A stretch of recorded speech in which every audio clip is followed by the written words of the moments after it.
Well, hello everyone, and welcome to an unannounced, unanticipated, unexpected Uncivil Law stream because, I felt like streaming and I don't really need a reason beyond that. And I thought what we would do is we just do a state of the channel catch up, response to comments. We try to do these every once in a while to see how things are going on the channel. So we'll give you a little bit of status update in terms of where we are and where things are going for the channel. It's mostly positive news. But let's look at the numbers and see where we are right now. So at this moment, we are at 17,212 subscribers. That is plus 1,175 in the last 28 days. So that's a little bit less than 10%. I can't do math in my head, but probably about 8%, something like that. An 8% return month on month would be pretty damn good, at least as far as I'm concerned. What do the analytics say? The analytics look pretty good, actually. We're maintaining relatively. No, I need to look at subscribers. So we were doing pretty well, and then we hit a drop off on the 6th for some reason. So we were hitting subscribers around the 50 to 100 mark on a fairly consistent basis for a while, from about for about 2 weeks or something like that. And then we had a drop off. So we went from 91 on the 6th to negative 11 on the 8th. So I'm not quite sure exactly what happened in terms of that. The videos that came out around that time, the Second Amendment fans are going to love this one, which was one of my most popular videos, was one of the ones earlier. Shooting an unarmed suspect in the back, and then it really dropped off with marijuana shop must turn over records. I guess you guys don't really like the tax law that much. Post-Biden win discussion with Nate. Maybe some of you people were not happy with my commentary, because I'm telling you that it's not going well. By the way, it continues to not go well, in case you haven't noticed. Good cop exposes corruption, didn't do very well. Absentee ballot fraud exposed. And then we gained a little bit more traction. Brianna Taylor, grand juror, wants to tell their story. I've been thinking about how to cover the Brianna Taylor stuff, because there's like 20 hours of grand jury recordings. And to do that on this channel would take a lot of time. So I'm thinking about doing the whole thing, but to do 20 hours of original audio would probably take us something like 30 hours of video. So you're talking about, multiple streams to do all the Brianna Taylor grand jury stuff. So I don't know if it's worth our time, but I'm thinking about it. I'm not sure what it would be the point or what it would reveal, but it might be interesting for if no other reason than to do just an expose about what has been going on. Anyways, then we picked up a little bit more with the convict be sent free. Then we were back in the hole with Justice Breyer breaks me for some reason. We lost 21 subscribers that day, and we're back up. So I'm not sure exactly what's going on there in terms of the channel and the channel growth, but the overall trend is positive. Plus 1,200 subscribers in the last 28 days with 17,212 subscribers right now. And I wonder where we were December 31st of last year. We probably can find that out on the analytics page if we go back to a larger time frame. So if I go back to subscribers and I extend out the time frame, let's see. Subscriber status.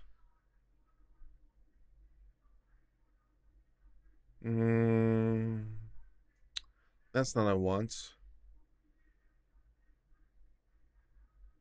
Traffic source, this is giving me subscribers per day, not overall subscribers. How do I see overall subscribers? I don't want to see subscribers by video. I want to see more metrics. Total subscribers, that's what I want. More metrics. Subscriber. Can I not do that? Oh, it's still giving me subscriber per video. I don't want subscriber per video. I want overall subscribers. I could go to one of the other websites, which is the one that does the rankings for various YouTube channels.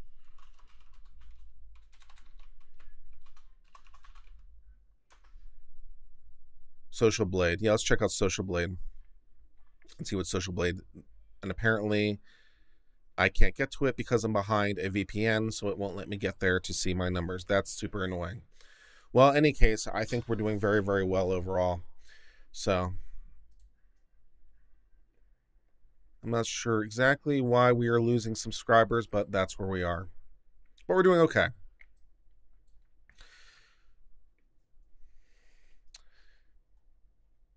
Hello, Dogbert. Hello, Jonathan Bird. Braid, nice to have you. Vidian, nice to have you here. Hello, CNN Sucks.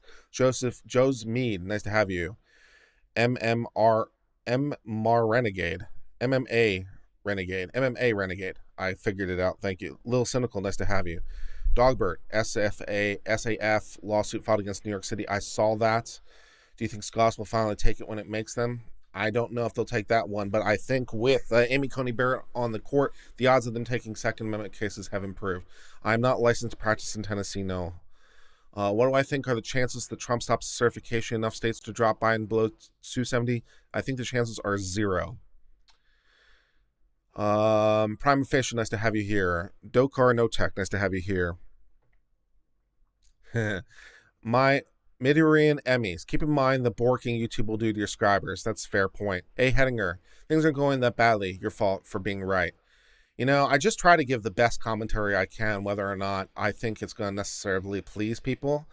And I was rewatching the video today. I rewatched my old stuff just to like see what's happening and for tips for myself. Basically, I was rewatching my video where I did the oral arguments for the men in the draft case. So the men sued saying that women aren't in the draft, and rewatched my oral arguments, and I'm like just telling the people that the guy who's representing the men is absolutely getting destroyed and he has no hope, and they were unhappy with my analysis. And then I'm like, just wait for the opinion. I'm like, yep, there's only one decision.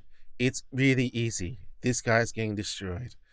So yeah, they don't like it when I give the wrong. Oh, and we have some people who are upset with my analysis here too, for the one I did today. Apparently, there's some people who think even if a guy has a knife, the police shouldn't shoot them or something. I don't know, because I talk too much. Maybe. Nice to have you here, Kendra. Cody Sams, question: with the Trump team throwing stuff at the wall and seeing what sticks, what are the odds we see some malicious prosecution suits filed? 0. I'm giving you a hard time, but malicious prosecution is a theory specifically related to criminal law. It would be a malicious prosecution. If you're thinking the probability that the Trump campaign or any of his lawyers will be disciplined by the bar, though, I think the odds of that are also 0. Because things are so chaotic, because of the timing of things, then I think the courts and the bar will give them a lot more slack than they would otherwise. Because you're coming in with half-baked things, but because everything is so accelerated, the courts will give you a little bit more slack. And they realize that. The courts will give you a little bit more slack. They still lose patience, but you know, normally lawyers do their diligence and normally they have everything prepped, and so the court get a little bit irritated. But when you're doing everything so fast, because you know you have to have decisions, and if you're going to the Supreme Court, you have to get from the lawsuit being filed to a decision from the district court, to a decision from the Court of Appeals, to being heard by the U.S. Supreme Court, to a decision by the Supreme Court in under a month. So like everyone is, you know, completely freaking out trying to meet these time frames, and as a result, the courts will give them a little slack. So I think the odds of any of the lawyers being disciplined are kind of 0. Should Trump appoint a Mueller-style special counsel to investigate by inclusion with Ukraine? There's no time for that, so it doesn't matter. The good cop thing. Is it possible to write a law to make it legal for public servants to expose that type of stuff? Oh, sure, yeah. You can absolutely write laws to deal with it. Yeah, you can write whistleblower laws. The fact that they never brought the whistleblower up in that case tells me that the whistleblower law didn't exist, or it didn't exist as to them. But sure, you can absolutely write laws to deal with that. Ravage Savage says, how am I doing? I'm doing reasonably well. I was in good mood. I decided to stream. Prima facie, I think we'll see malicious suits if Trump gains traction. Yeah, I don't see so. If they actually get anywhere, I'm not going to see that either. A Trump appoint a special investigator to appoint himself? I guess you could do that. In fact, technically, that's happened in the past. I do have more subscribers than I used to.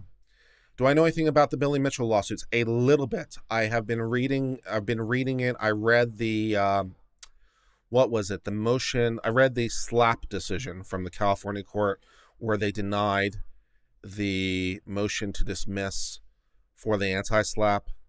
I thought the court's reasoning was a little bit thin, but it's a plausible interpretation. So it's one of those, because when you're thinking about how to judge things, there's a wide range of potential legal interpretations or potential interpretations. So I didn't think the court was outside the bounds. It's just that I probably wouldn't have come out the same way. And that's why, you have appeals and everything else, right? Because different judges look at things differently.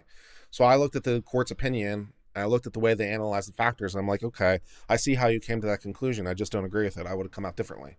So basically, I'm saying I think your conclusion is reasonable, and I also think my conclusion is reasonable. You don't have to be wrong for me to be right, basically, because there's a potential wide latitude as we're all looking at the law and trying to, and especially when we're doing these fact-specific inquiries, because the court in that case is looking essentially to whether there's enough information or enough for the lawsuit to go forward, right? And so that's a weighing decision. It's like, is there enough here or not, right? And so I would have said no, and that court said yes. So differences of opinion, but that's part of the process. I think Billy Mitchell himself is now trying to sue somebody because he was getting sued. No, he was suing, and now he's getting sued. It's complicated. Hello, John Peterson. Hello from Pennsylvania. A. Hedinger. Christine Clement, nice to have you here. Aaron says on 12/30/2019, I had 2,830 subs.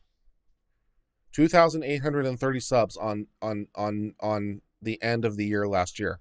So yeah, we picked up 15,000 subs this year. So, that's not bad.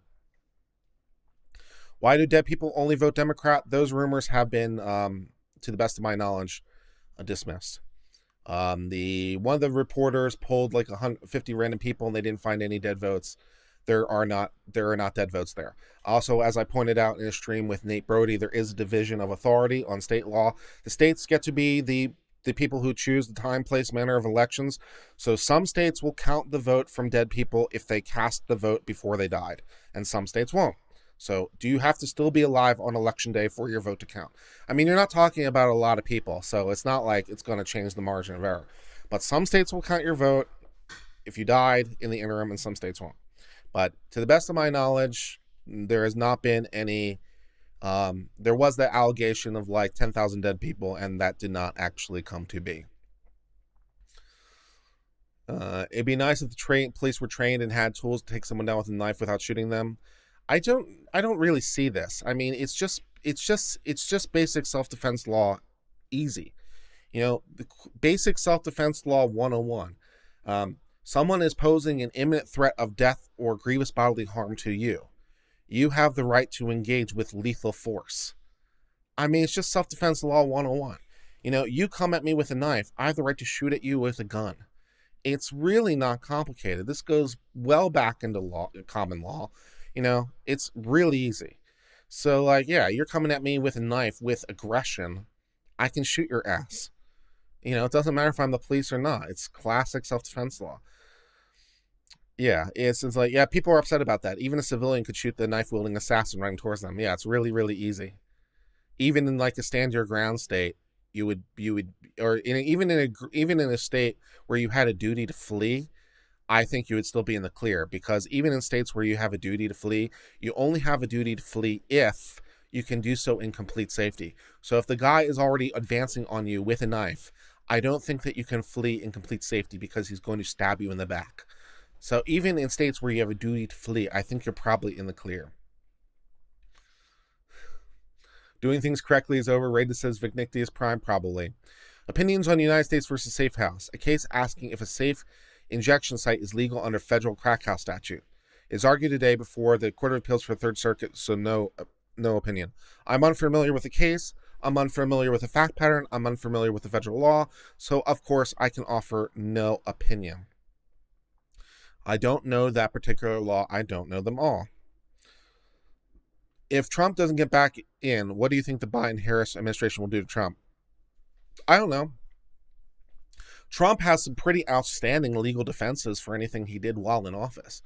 The position of the President of the United States carries with it absolute immunity, just like a judge. So as long as Trump did it in his capacity as president, he can't be prosecuted, period. He has absolute immunity. This has been well established by law. This is not like a novel concept. It's not a strange concept. It is well established in the law. The president of the United States enjoys absolute immunity for his official acts.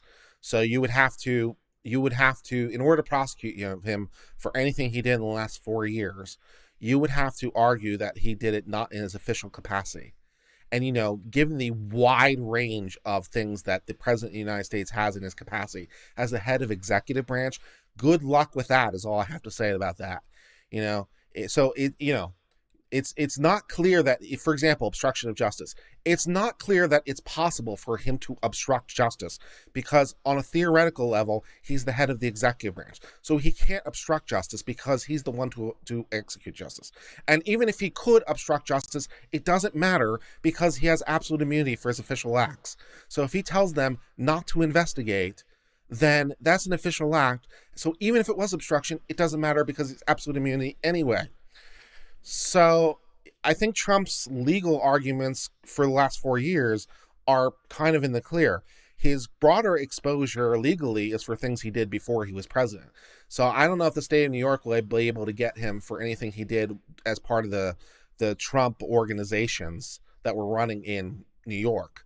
That would probably be his greatest liability. It would be New York liability. And the reason it's his greatest liability is because his businesses were based in New York. So that's why it's his greatest liability. It's his greatest exposure.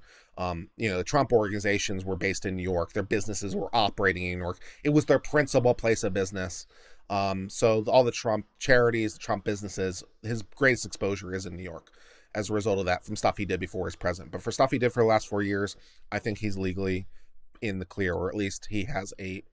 If I had to pick a side between the United States government and Trump on terms of who has the better end of the legal argument, Trump has the better end of the legal arguments going in.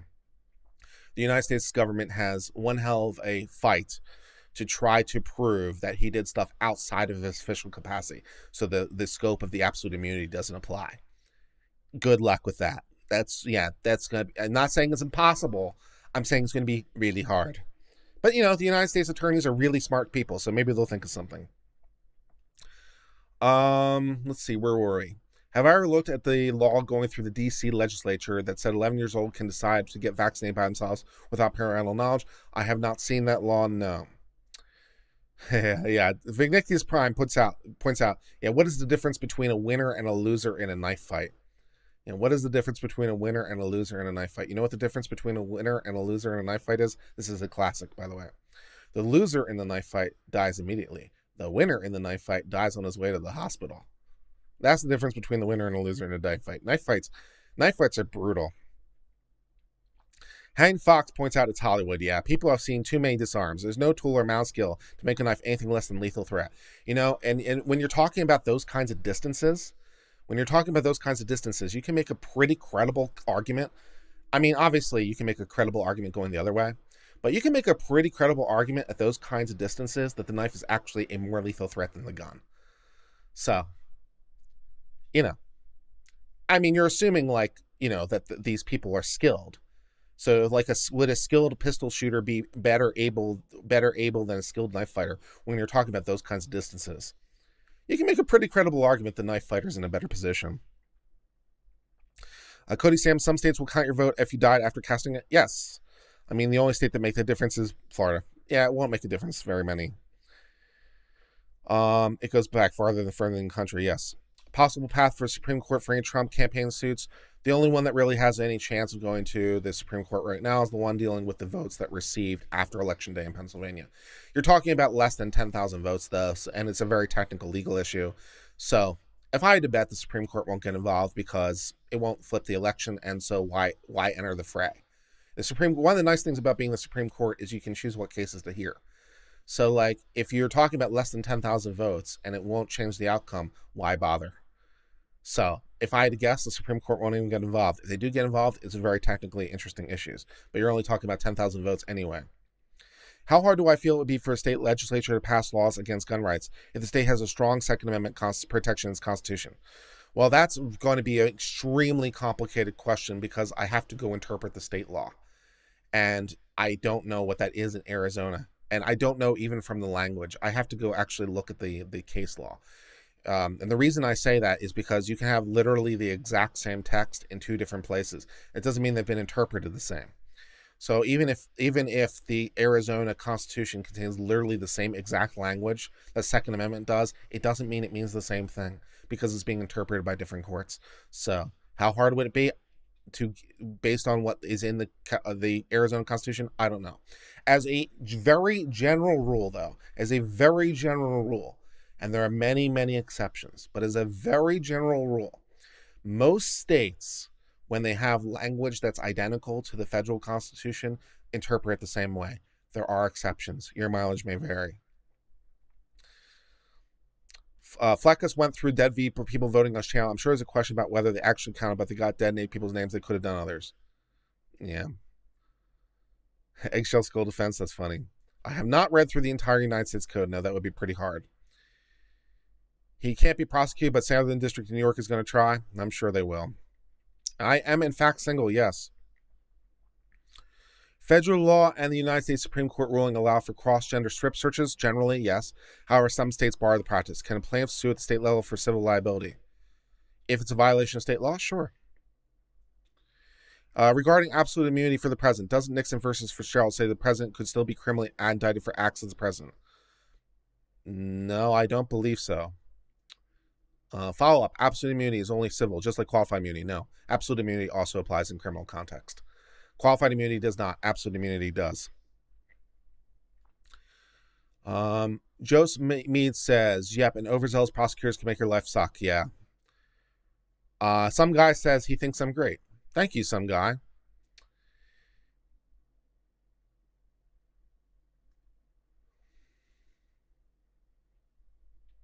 A. Hettinger. Yeah. A. Hettinger. Nicholas says, no. Nixon versus Fitzgerald held the president is entitled to absolute immunity from damages liability protected on his official acts. Yeah, I thought that was the whole name of Nixon versus Fitzgerald. And unlike qualified immunity, which does not apply in a criminal context, absolute immunity does apply in a criminal context. Or I wouldn't have said it. I did not, in fact, just fart. No, I might have moved in my seat. I do not think we're going to have Bush versus Gore. No. You like the format of the show? I'm glad you do. What are my thoughts about going to an Ivy League law school versus state law school? I heard Barnes say that state law school is better for local practical experience, asking for a friend. I think it depends on a whole bunch of factors, and not the least of which is, do you have a scholarship offer from somebody? Because if you have a scholarship offer, go to law school for free, would be my recommendation. So, because if you're getting into an Ivy League school, the odds are pretty good that someone's giving you a scholarship offer. And so you probably want to go to the school that will get you there for free, because the debt is so huge. Otherwise, if you go to the best law school that you can get into, why not? I feel like I got a perfectly good education at my law school, which is decidedly not, it's a third tier school. So it's like, 140th ranked. But I feel like I got a very good education. Not that I would necessarily know otherwise, because I never went to a different school. But, I don't feel lost for my education. I don't feel like I got less. I've listened to law professors from better schools, and I feel like I got a good education. So I think you can get a good education anywhere. But, all else being equal, go to the school that will let you go there for free would be my recommendation. Unless, of course, you're trying to accomplish something very specific. But if you're not trying to accomplish something very specific, like, if you're trying to become a federal judge, or you're trying to become a clerk for a federal judge, then you want to go to Yale. But Yale is the #1 law school in the country, so, it's going to be hard. Conservative states should not release any vote totals until all the totals are in. Would the Supreme Court take up a case to codify the idea the state election law needs to be followed to the letter and the election officials must follow it? The Supreme Court is not going to take up a case if they really don't have to. If they can avoid the issue, they will. They're not going to, they could do it, but they're just not going to. It's not in their interest to enter the fray if they don't have to. Many variants of the Second Amendment, including state level constitutions, have slightly different comma placements. Yeah, if it comes down to the commas though, right? Thoughts on the finding by the Inspector General that all 25 random FISA apps he checked for Russia investigated contains major errors or lies? No particular thoughts. I'm not particularly surprised by that, so hopefully someone will follow up on that as well. Will the Southern District of New York go after Biden cancer charity? Nope. Do I have money? Is this in relation to am I single? What are we, gold digging over here, unknown? Give me a break. Is Legal Idiot's video really worth watching? You didn't endorse it. I mean, he said roughly the same things I've said. So I just said, he said roughly the same things I said. It tracks my analysis. So, he tracked my analysis. So his views are mostly consistent with mine. Someone did the math, and if you read 200 words a minute for 10 hours a day, it'd take you more than half a year to read the U.S. Code. There's one thing that you're not accounting for also. Well, there's actually a couple things you're not accounting for. The first thing you're not accounting for, and this debates on whether or not what you mean by read the U.S. Code. But one thing you're not accounting for is that a lot of the U.S. Code incorporates by reference things that are elsewhere. So you might have to go read those things depending on what you mean by read the U.S. Code, right? So do you have to go read those things? The number two thing you're not accounting for is that the U.S. Code can change because Congress changes it, right? So that's a problem. I would not recommend it. I am straight. Someone said, what team are you playing for? I am straight.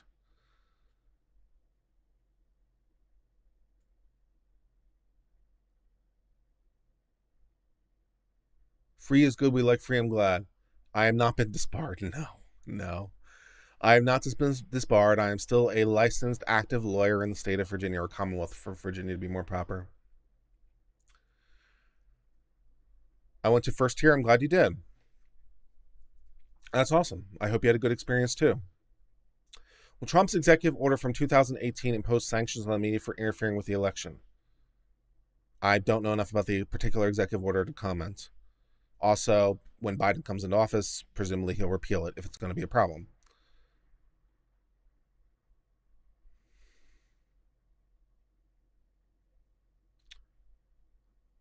What happened to national right to carry? Good question. I don't know. Died in Congress. Probably died in the House. What would, prior to 1969, cops function without qualified immunity? What would happen if immunity is nullified? Presumably, we'd go back to the old standard, which was called Skidmore. I knew I'd think about it if I came up with it enough. Yeah, the old standard was from a case called Skidmore, which basically established the reasonably prudent officer. So presumably, we just go back to Skidmore. Let's make Skidmore great again. Could a federal court overturn a binding Title IX regulation for college sexual assaults if the rule dramatically reduced dual process? It depends on a whole host of things. Not the least is how the rule actually went into effect, but potentially. What's the difference between qualified immunity and qualified immunity doctrine? I don't understand the question. Didn't you say I have a moral objection to agreeing with legal? Kind of in jest, but yes. Why do criminal cases take an extraordinarily long time? I've been following a murder case since 2008, since 19. Hasn't made preliminary hearing. Depends exactly what the nature of the criminal case is. Some cases are very fast and some not. Some require more complex analysis. I'm extremely handsome in a non-sexual context. Thank you. Have I ever heard of targeted individuals? There are like 300,000 victims. Is this from like the no-fly list? I don't know. All the hot biddies be catching me up. That's nice. Begin on DMs from ladies. That's fine. Yeah, I'd be good with Skidmore. Thanks for answering all my questions. I do my best. Love the legal education channel. Your video on today's qualified immunity made me laugh. Yeah, it made me laugh too because it was so easy. And it's just saying you don't, I mean, it was 5 pages, but you don't even need a 5-page. You can do it in a page. You can do it in half a page. In fact, you don't necessarily, even strictly speaking, need to write an opinion, right? It's so easy. You could just say affirmed and be done, right? Affirmed with absolutely, just a 1-word opinion, affirmed. You can do that. It's so easy. Why bother? All right, so let's go off and respond to some YouTube comments. What do I think about the evidence of Sidney Powell saying they have evidence the Dominion voting machines were rigged? They're going to have to produce pretty solid evidence. If they have evidence it's rigged, then present the evidence it's rigged. Like actually in court. When someone actually submits something to a court, let me know. Yeah. And we'll go evaluate it. Target individuals are people who believe in gang stalking, schizophrenic people. I don't have any knowledge about that. So I can't comment on that because I don't have any specific knowledge of what's exactly going on. I try not to express opinions when I don't know. Like someone asked, what do you think about this particular thing? I don't know. What do you think about this particular thing? I don't know. What do you think about this thing? I don't know. I don't have enough information to offer an opinion. So hopefully when I do offer opinions, you'll take them more credibly, because when I don't know, I'm willing to say, I don't know. I don't know enough to offer an opinion about exactly what we're talking about. Yeah.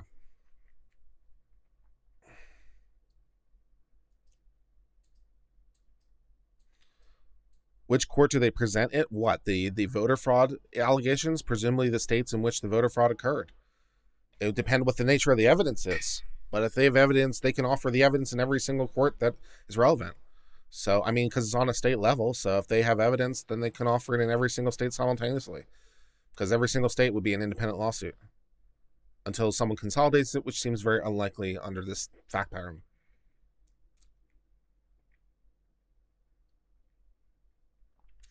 So let's read through some of the comments. Yeah, this is part of the series of comments where I think people are just being completely stupid, and it makes me question people's collective intelligence.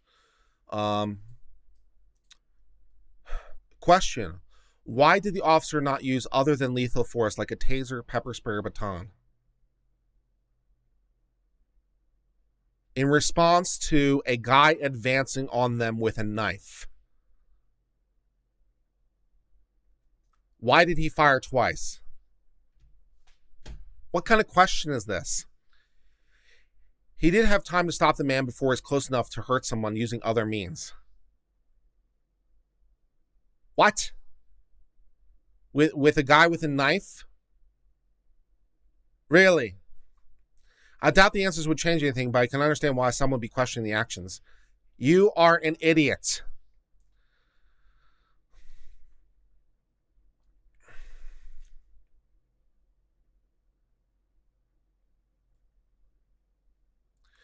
Playing devil's advocate, Lord. Let's say Omar intended to hand the knife over when he said, "Is that what you wanted?" But the officer told him to stop, and he didn't stop. And we are not looking at it from Omar's subjective intent, because the officer can't possibly know that. We have to look at this from a point of view of a reasonable person at least. So whatever Omar's subjective intent is, the officer can't possibly know that. So this predicate is kind of dumb.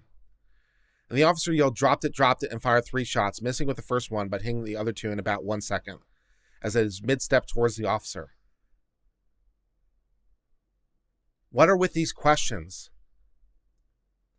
I mean, it's interesting on my channel. It's interesting on my channel because I seem to have the police apologists and the police haters on my channel, because, you know, I cover content that feeds them both.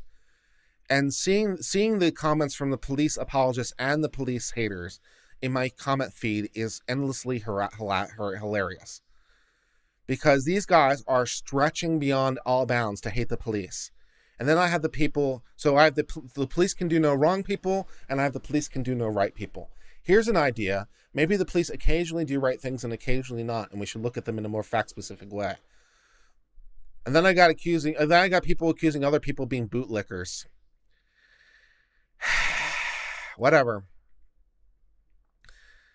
So looking at the exact same scenario in that light might give pause to struggle with qualified immunity. It wouldn't give me pause to struggle with standard, run-of-the-mill, uncomplicated self-defense doctrine. You're an idiot.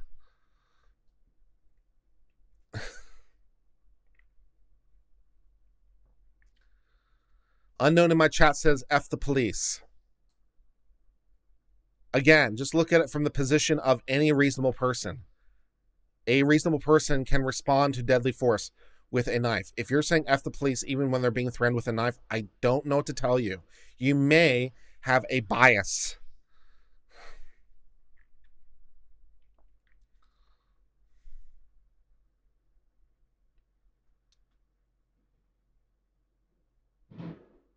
I watched the discussion of the Secret Service escorting him out. It'll go something roughly like that, yes.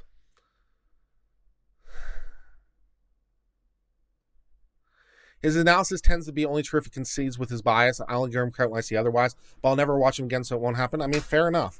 I mean, I, for the most part, find his analysis to be off. But when I think it's right, I say it's right. Because again, right, I just try to call it like I see it. I'm not out here to rake legal eagle over the coals for the sake of raking legal eagle over the coals.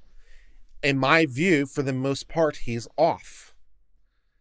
So in the most part, I say he's wrong, to varying degrees of incredulity.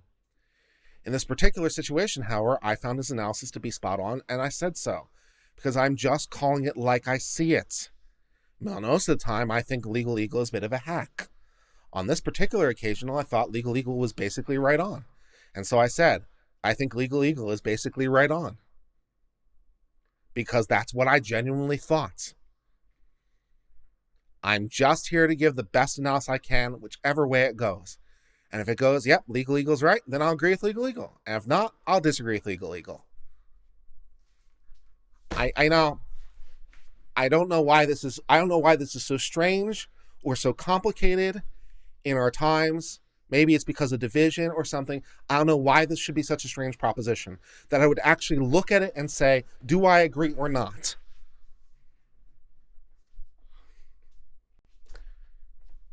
I don't know. I don't know why that's so strange.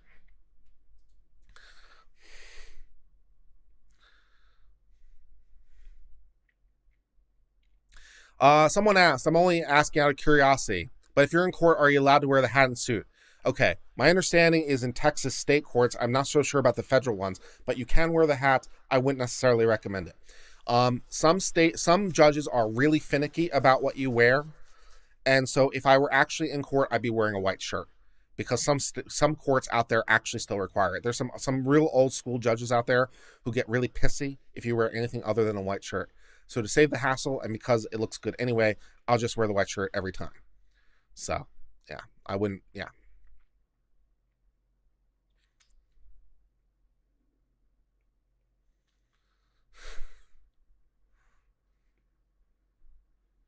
I have too much integrity for YouTube, maybe.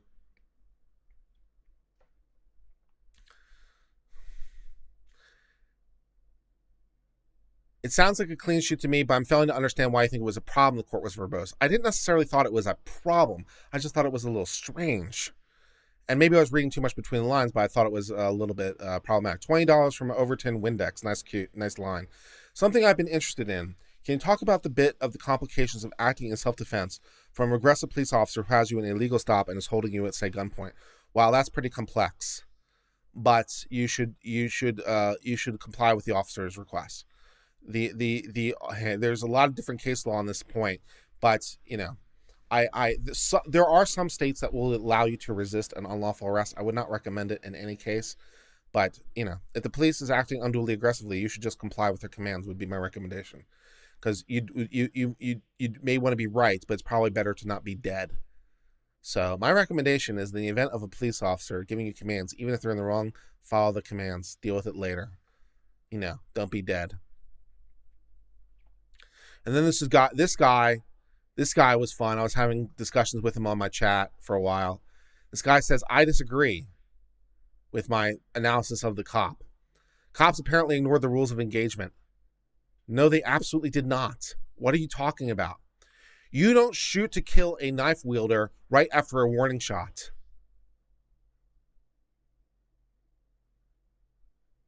Okay. You shoot to injure below the waist first, and only if that doesn't work, you shoot to kill. Citizens can be forgiven for skipping that step. Where's the step coming from? But not a trained police officer. And you guys will like this line in particular. You ready for this? That's how I was taught in the Army. And if enemy combatants get that luxury, shouldn't U.S. citizens on U.S. soil at least get the same? So apparently, this guy is a veteran. And apparently, when he was in the Army, he was instructed that, presumably in the case of a knife attack by presumably an enemy combatant, he was instructed that you are to first shoot them to injure and only then shoot to kill. Okay. I'd like to know from anyone in my chat who has any sort of military experience of any variety. Is there an army out there somewhere that says that in the event of a hostile force coming at you with a knife, you should shoot them to wound them first and only then shoot to kill? Is there an army out there that is giving these instructions? Because he says he's in the army and he was trained to only first shoot to wound and only then wound to kill against an enemy combatant. Is there an army out there that's giving these instructions? My veterans want to clue me in on that, because, you know, I've never had the pleasure of military service. But that doesn't sound, to me, in my ear, like the kind of thing that the Army would tell you. But he says that's how I was taught in the Army with enemy combatants. You should shoot to injure below the waist first, and only then you should shoot to kill. Is this what the Army's teaching? I'm doubtful.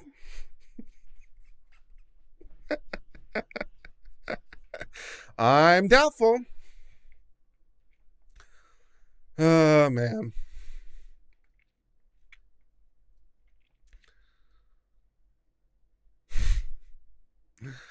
Oh, man.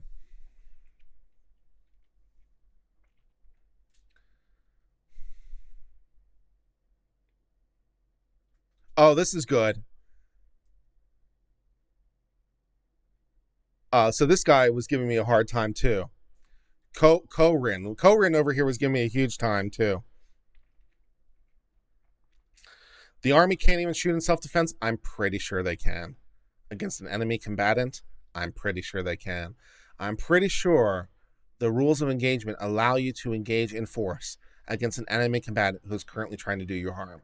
Again, not an expert in military law, but pretty sure it allows a member of the Army to engage in lethal force against an enemy operative who's currently trying to engage you. Pretty sure that's allowed.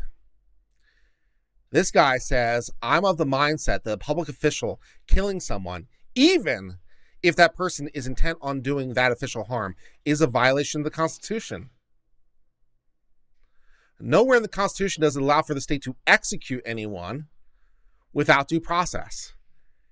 In this case, the government should have taken other non-lethal actions to apprehend or restrain the perpetrator. And yes, even if the potential for harm to others is imminent. Okay.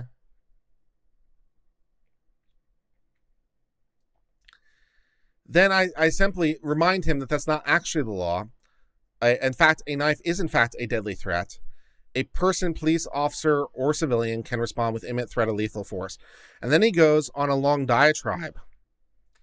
This is good. He says, referring to me, it is a good argument until you're the one facing an armed person. I don't know how me being an armed person changed my legal analysis in any way. He says my argument's a good one until it's me facing the armed person. Okay. If it's me facing the armed person, how would that in any way change my legal analysis in any dimension?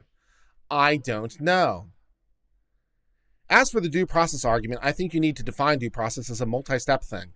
You can be put to death after being convicted and sentenced, yet you do not need to even have a judge involved in order to be arrested, charged, and held in custody. My thoughts, due process is the mechanism that overcomes the presumption of innocence. While the presumption of innocence lasts until conviction, and in a few cases slightly past, a presumption of innocence is not itself enough to prevent arrest, custody, or search. In a directly proportional way, due process is only served once conviction and sentence are final, after all appeals are exhausted, but it has a starting point as well. Today, we are somehow mistakenly to allow an officer's whims, feelings, and discretion to be sufficient cause to serve due process and give an officer authority to use deadly force. Wow.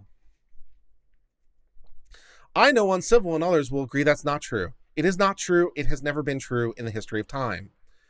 Someone will say it's not officer's discretion, but rather reasonable articulable suspicion that first overcomes the presumption of innocence. That's not exactly quite right, but we'll press on.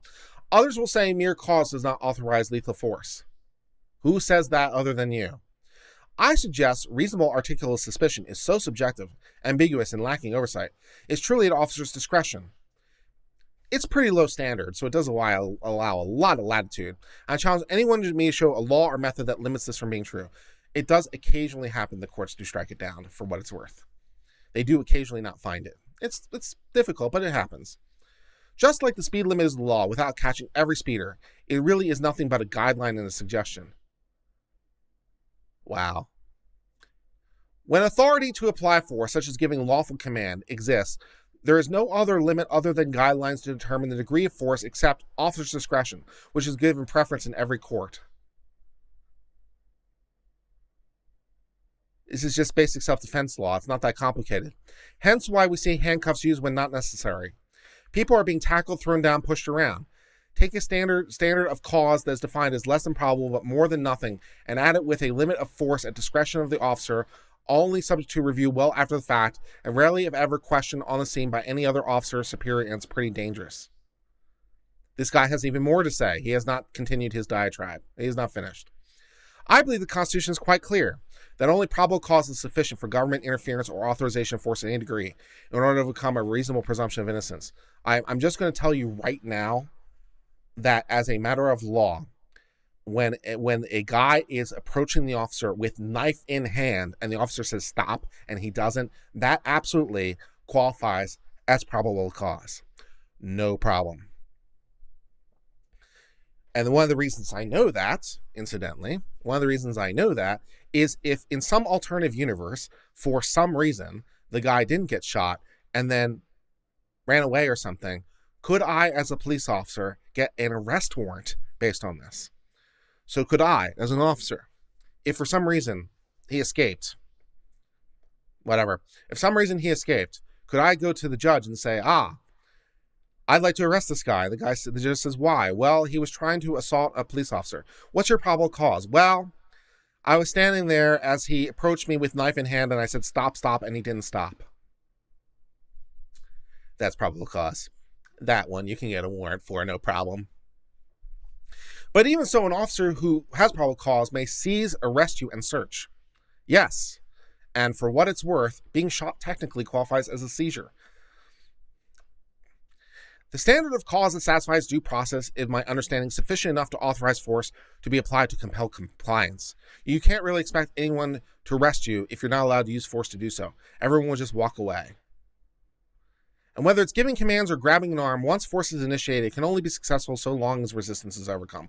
What degree of force is allowed under the law is a guideline and will not prevent anyone from using too much or too little.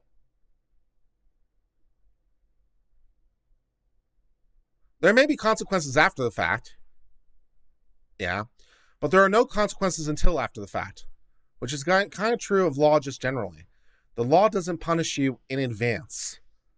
There are, in fact, no consequences for breaking the law before you actually break the law. Right. There are no consequences for breaking the law before you break the law. This is true. If an officer believes you're resisting, he will escalate force. Yeah.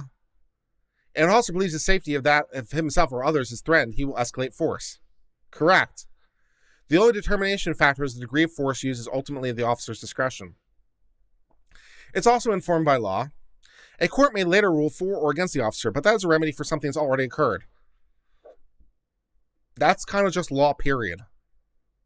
There is nothing to stop me from going out and shooting somebody in advance. You know, it's like, I'm very much against reasonable articulate standard as a standard of cause, but I do believe due process is a sliding scale. If I see you shooting people, I'm shooting you, which apparently does not extend to knife in hand. If you see you looking suspicious, I can guess I can apply a force and require you to provide identification. You need an explanation as I frisk you. While I don't believe the latter is constitutional or good policy, under the current law, due process is served when an officer believes he has reasonable articulable suspicion. Technically speaking, incidentally, you can't shoot them unless you have probable cause. Reasonable articulable suspicion is not enough to shoot somebody. There is case law on that. Reasonable articulable suspicion is not enough to shoot somebody. You need probable cause to shoot somebody. Did the officer have probable cause? Yes. Why? He literally observed the crime happening as he was there. That would be well within the bounds of probable cause, no problem. And the Constitution does allow for war, which is not deprived of due process, but does authorize taking lives. I suppose due process is served in that case by Congress declaring war, And then I responded by saying, I'm not sure why you think if I was the one facing the armed person, it would change the legal analysis. It wouldn't. The law's the same whether it's me or not. Oh, and then he has some more things to say, which I haven't read yet. Should we read some more crazy? Let's read some more crazy. I don't wish to re-argue my point. However, a rational person fully understands that someone with a knife is at great disadvantage when confronting someone with a loaded gun. Again, I'm not 100% sure that's true, and I'm not sure everyone would agree on that. If you get enough experts in the field, I'm not sure that they would agree the person with a gun is in an advantage at these kinds of distances. In these kinds of distances, you could probably find some people who would say the guy with a knife is at an advantage. So, I'm not sure that a rational person would necessarily agree with you. As for your point regarding what the law is, laws are enacted and not necessarily all in compliance with the Constitution. Well, self-defense law wasn't strictly speaking enacted. It just came about from the common law. And then was later codified in a lot of places. But, this goes well before a legislature wrote pen to paper. Self-defense law goes, pretty far back. I think you can find cases from the Roman Republic on this. So, yeah. The police should not be a killer force of the American people, and I don't wish to live in an uncivil country run by tyrants of police officers who will shoot you for the mere transgression of coming up on them with a knife in hand. This guy is special. This is one of the pleasures of being a YouTube person. You get to deal with the special people. You get to deal with the special people who are crazy, who are absolutely insane. So, welcome to the YouTube comments, man. You've all lost IQ points. This is just all the fun.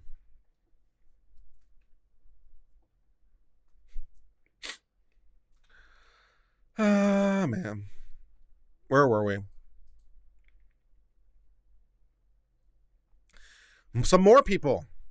You do not need a knife in a nun fight. You do not need a gun in a knife fight. You can use hand-to-hand self-defense. Okay. All right.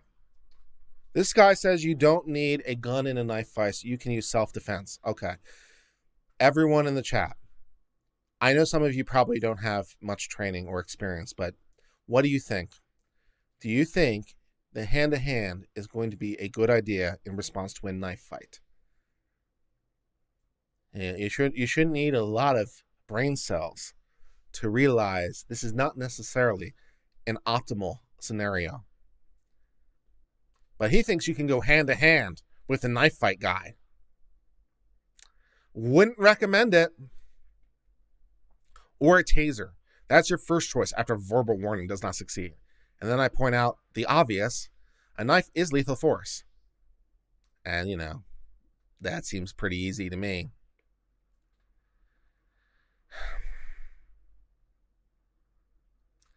So I had some crazy in here. There are some people who are critical of my fashion style for wearing different things. This guy said I look better in a t-shirt than a dress shirt and tie that don't match. Button-down collars went out of style in 1982, and then I just responded with the obvious. Fashion's personal. If you don't like it, then so be it. And then he says, I do like you, but fashion is not personal when it comes down to button-down collars. Okay, guys, we've all been corrected. Fashion is not personal when it comes to button-down collars. That is not a choice a person can make. We have all been sufficiently informed. I'm sorry for my transgressions.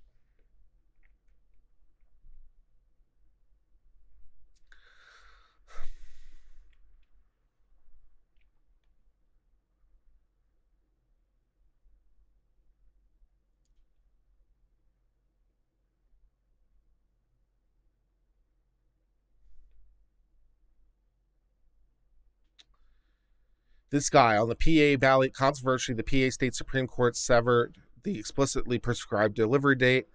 The act also has explicit, unambiguous non-severability clause. Since that's the case, the Pennsylvania Supreme Court is a violator of the U.S. Pennsylvania legislature. All that may be true. And then the next sentence, the U.S. Constitution grants legislative powers on that alone as a federal matter, which I do not agree. So the Pennsylvania Supreme Court may have screwed it up.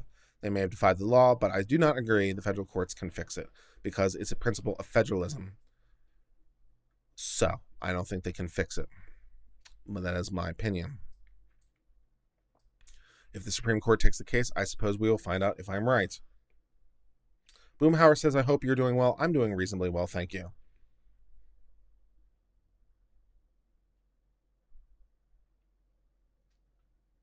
Cody says, as someone who's extremely well trained in self-defense and hand-to-hand, if I see a knife come out, my first choice is to exit quickly. Cody points out Cody makes the correct argument, and anyone worth their salt in self-defense law or self-defense theory, and I've done a little bit of self-defense because I've done some Krav Maga. So I've done a little bit of self-defense, and anyone worth their salt will tell you running away is always a good option. So if running away is a good option, run away. Run away. Live to fight another day. But yeah, if not, then, restraint is not exactly your first choice. Correct. Yeah.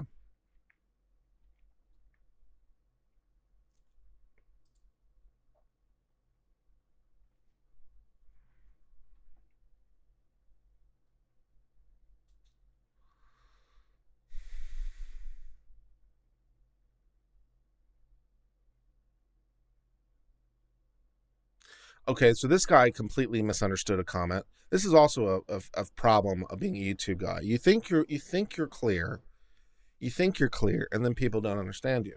They misunderstand you. So this guy apparently misunderstood me. So I was talking about the Affordable Care Act, and I was discussing the idea that something could be unconstitutional one minute and constitutional the next, as things change.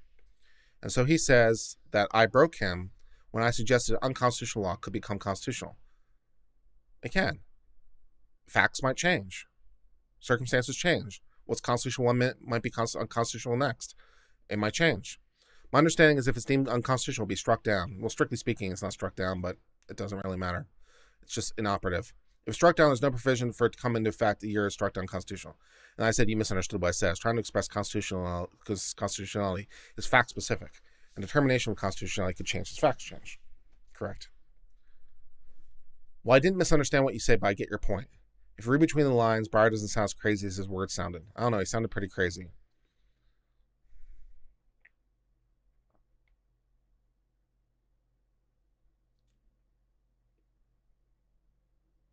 Minnesota law basically requires you to run away if all possible. It probably doesn't say that.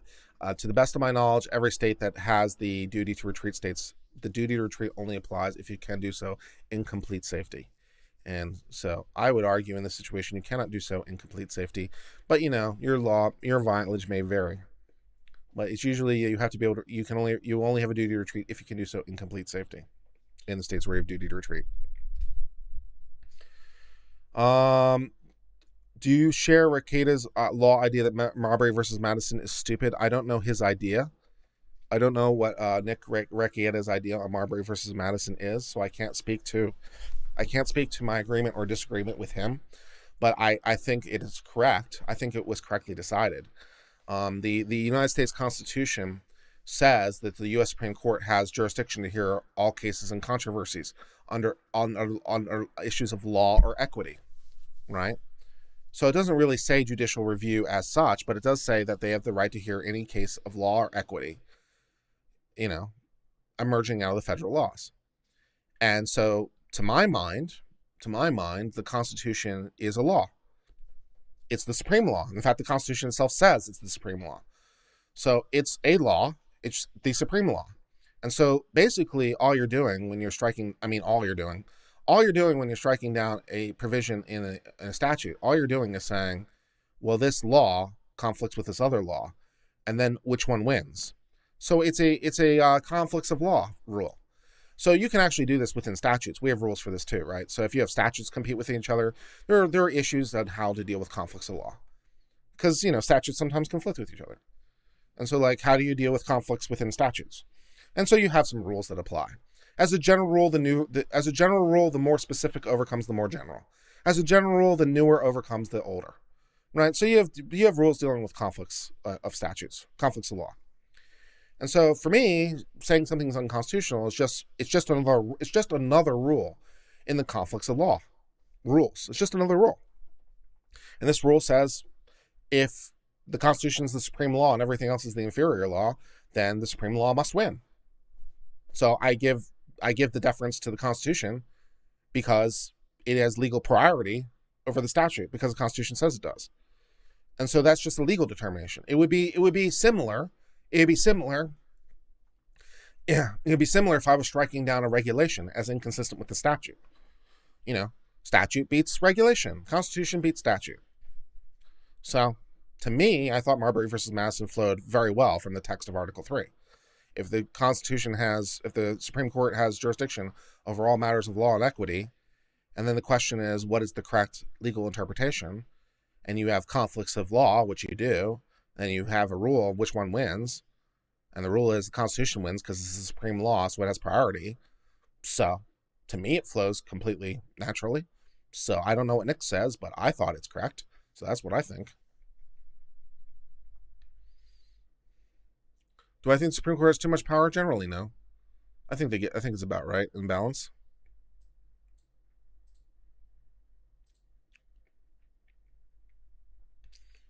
Yeah. So I don't know what Nick thinks, but that's what I think.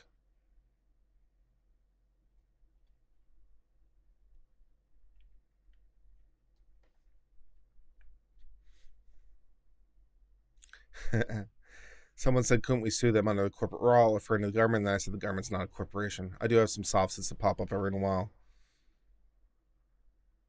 Yeah, I would have no problem talking with Nick about this issue. I'd have no problem talking with him. He probably believes that they stretched. He probably believes it's more of a stretch than I do. I think Ben Shapiro, I've never read his paper, but I think Ben Shapiro, when he was in law school, wrote a paper for a law review. I don't know if it was published anywhere. I think Ben Shapiro wrote an argument that Marbury versus Madison was incorrect. You can make the best argument that you can make for Marbury versus Madison going too far would be that Marbury versus Madison goes too far in so much as it doesn't limit itself to the cases before it. That would be the best argument, that Marbury versus Madison, and that for a lot of cases would be wrong, because it doesn't limit the reach to it doesn't necessarily limit the reach to the parties that are before it in the case. So I think that's the best argument. It's just that it's not exactly that it reaches beyond parties that are not to the case. It's just that if the same issue comes up twice, we already know what the answer is because we already heard it once. So it wouldn't matter who's involved. But there's something in there that there's some idea there that you're not giving everyone due process because they weren't parties before the case. So that's the best argument you have, is that Marbury versus Madison goes too far in extending its reach beyond the parties in the case. I don't happen to agree with that, but that's the best argument I see.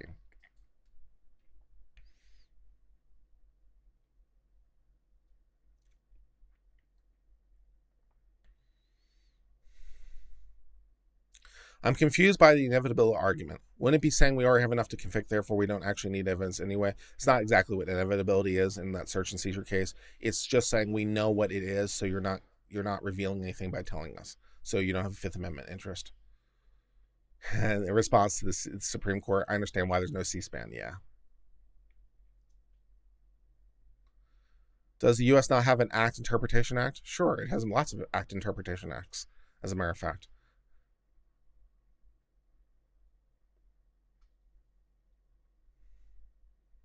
Yeah, it's really not possible to read the whole U.S. Code now. But yeah, I'm happy to discuss it with Nick and hear his views. So to the extent Nick disagrees with that, if I had to guess, I would think Nick probably thinks it's just more of a stretch. But I think it flows very naturally from the text of Article 3. So, that'd be interesting. Okay, we got a soft sit. A wild soft sit appears. A wild soft sit appears. Marcus Daxamuli. Cops asked to talk to you first. Informs you you're not under arrest. You can reasonably assume the contract. The contract is not compulsory. It's not compulsory. You can leave at any time. The courts cannot force you to continue a non-compulsory conversation nor arrest you when stopping the speaker to sign to leave. No.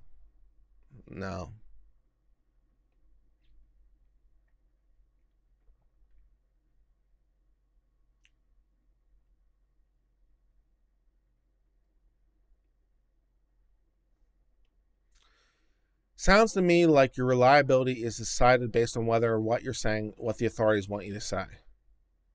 No, that's not quite right. I mean, the government loses in its own courts all the time.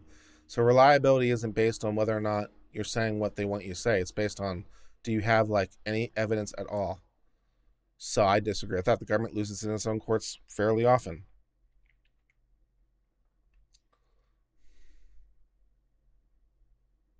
I thought the government was we the people. How does a municipality have speech? Um, because it is the collective speaking. So they can have speech the same way individuals do. I mean, that's the case law.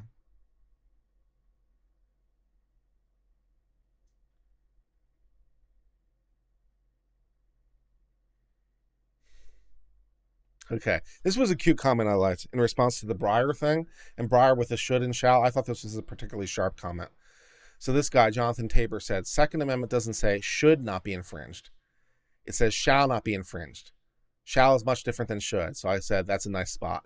Maybe that's the problem all along. Maybe that's why Breyer doesn't understand the Second Amendment, because he has problems with should and shall. And so when he reads that it says should not be infringed, maybe he doesn't understand it. Maybe he thinks it's something different, you know? So, yeah, maybe the Second Amendment says should not be infringed. So, it's optional. Maybe that's been the problem all wrong. He misreads the Second Amendment because he thinks it says should. I like that comment very much. That was nice. That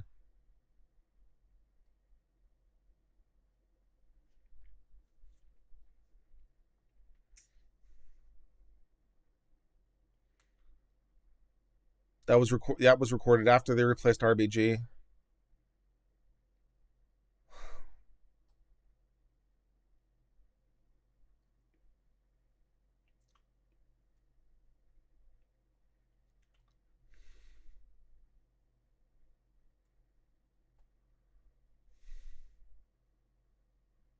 I'm sure Solicitor General could just have some peon in his office control F for words like should and shall and read the surrounding text. That still wouldn't mean that you read the entire U.S. code. So, it wouldn't solve the problem.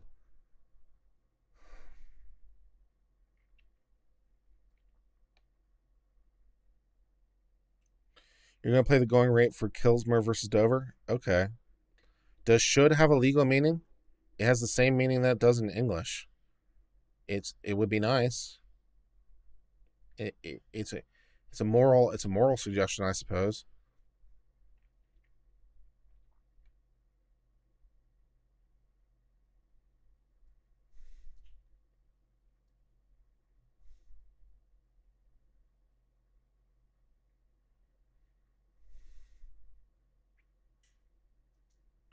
I'm Greek, so excuse my ignorance of how the U.S. Supreme Court works. Is this back and forth the procedure?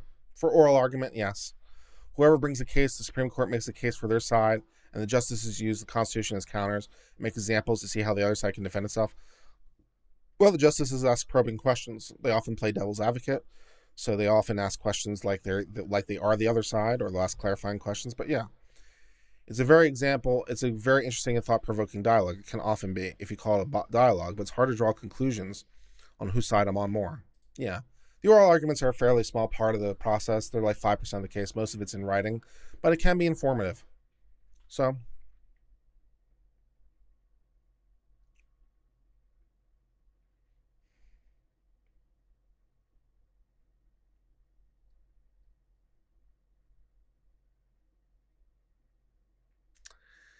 on Breaking Bad, Walter White is generally a nice guy, but when he puts his hat on, he becomes Heisenberg. Watch out. It's kind of the reverse for you.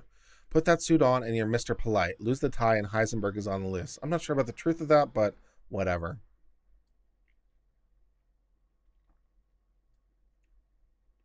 And someone said the audio sucks, and that's because it's from telephone because COVID. And I agree, the audio kinds of sucks, but we do what we can do. We do what we do.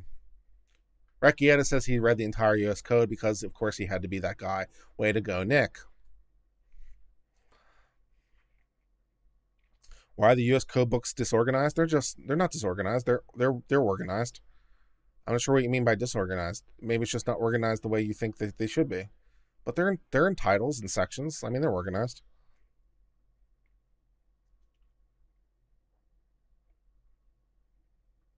Do I think the Westbrook case against React channels will go anywhere? I don't know enough about the case to comment on it, so I can't comment about specifically what is going on. So I'll defer. Police broke into my brother's home and arrested me without a warrant, and my lawyer told me they don't need one because it wasn't my house. That's wrong, isn't it? Well, it depends. It depends. The number one thing it would depend on is, were you staying at your brother's house? Or were you just visiting your brother's house? The standard rule is an overnight guest. So were you an overnight guest at your brother's house?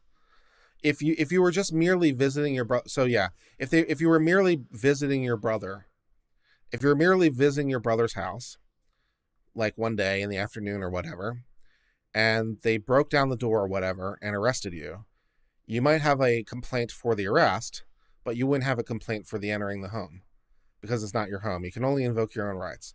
So the question would be, not did the police have permission to enter because we don't care. The question would be, did the police have grounds to arrest? And if they're entering, presumably they're doing with a warrant, and they can arrest you anywhere that they happen to find you. So, your brother might be able to sue for them entering his home unlawfully, but you can't raise his claim. So, yeah, you wouldn't be able to raise the claim for them entering unlawfully. Your brother would. He might be able to sue them for civil damages, for what it's worth. But yeah, he might be able to sue, but you wouldn't be able to criminally. So the only thing that would change that is if you're an overnight guest. If you're an overnight guest, in other words, if you're slept over at his house, then you have a pretty credible argument at that point then that it is your home. And now you can invoke the Fourth Amendment. So the question is, were you just visiting for the day, or were you an overnight guest? Because if you were an overnight guest, that might change the analysis substantially. And now you might be able to argue the Fourth Amendment issue for entering the home. So, were you staying the night or not? This may change the legal analysis. Very exciting. Ooh.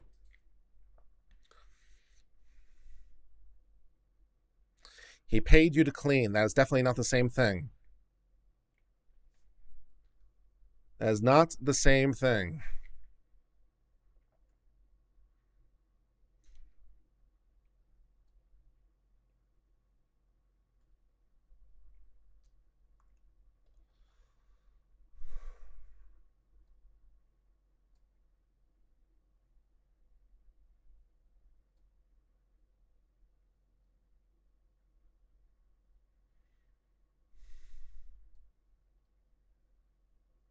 How hard do I think the other justices' eyes were rolling? Justice Breyer is my least favorite justice by far. I mean, Justice Sotomayor is probably further to the left, but I can tolerate Kagan. I can tolerate Sotomayor. Breyer, man, he needs to go. Whatever happened to the RSD Todd case, they took it to arbitration, and I don't know what happened after that. I thought about writing Todd's lawyer and asking if I could get a copy of the arbitration transcripts, but it went to arbitration, so I don't know what happened after that because there's no way to track it.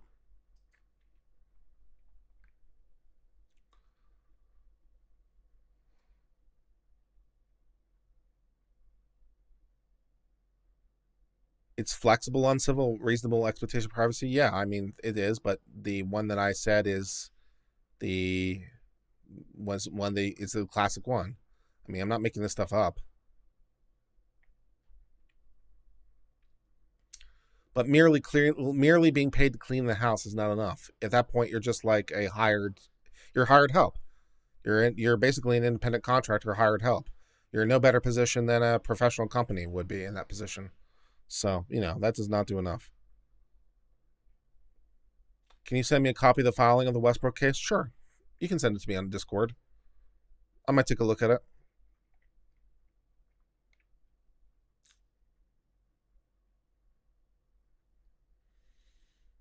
Some people seem to be really missing this with the Control F thing. Can't we just Control F the code?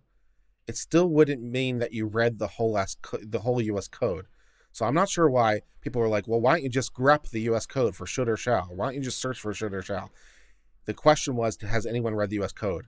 So I don't know where these suggestions are coming from, because it in no way solves the problem.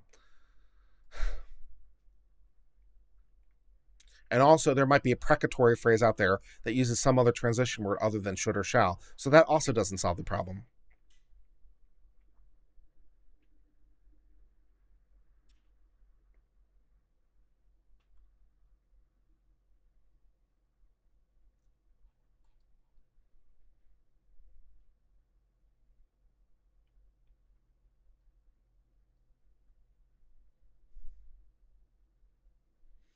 Someone said, what do you mean by US code? I gave them a link. We can load it up real fast just to show you in the browser how it's organized for those of you who may not have seen it.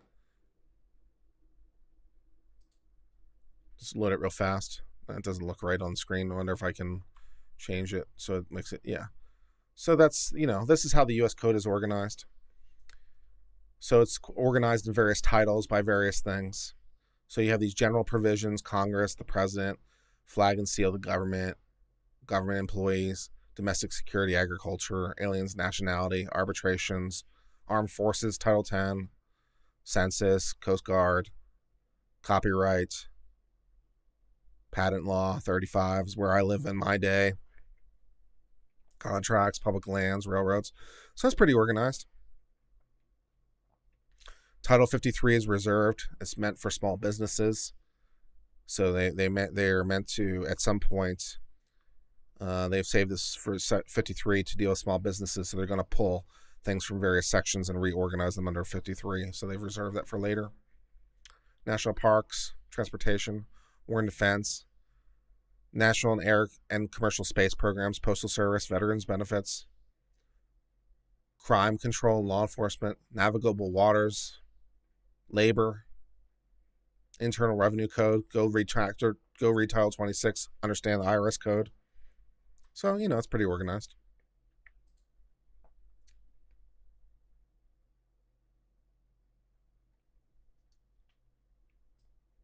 This format's much more interesting than when I've prepared something. I'm not sure how to interpret that, but thank you.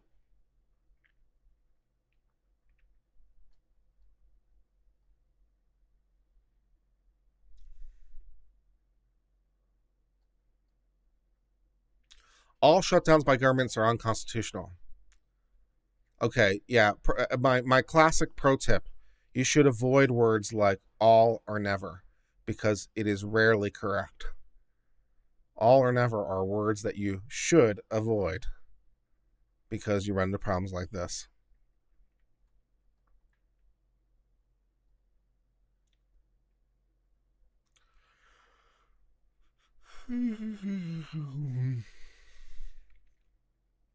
Is freeform Q&A superior? Okay, well, fair enough. Is the code fully computerized? The code? Yeah. Yeah, the code is fully computerized. You can go look it up. You can go pull it on the U.S. House page. You'd love to know my thoughts on the Fourth Amendment application of international border crossings? Depends what you mean. I mean, the Fourth Amendment kind of doesn't exist at international border crossings. Pretty much doesn't exist. The police, the government has pretty much plenary authority to conduct searches without warrants. So when you say the Fourth Amendment at the border, what Fourth Amendment would be the right answer to that question, pretty much?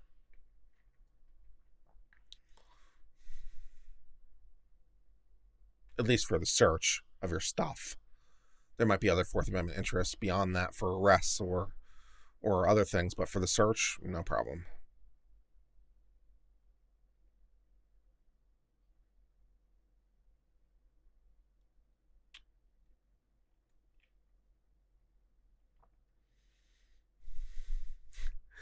Some guy commented about whatever video I said, and it said, long story short, it's over 17 minutes. And then I said, that's short, which it is for my channel. You guys know that.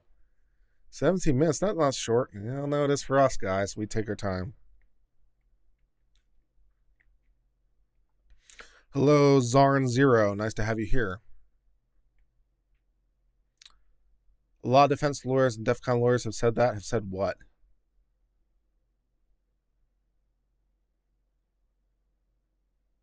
It's too large and complex? I mean, it is pretty large and pretty complex, so if that's what you're saying, yeah.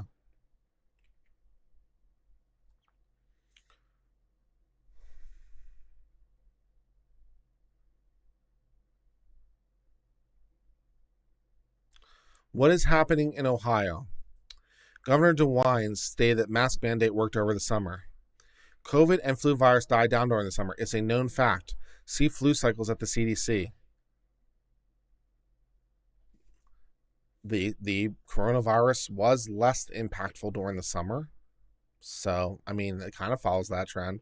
That's why flu season starts again. Oh, yeah, winter.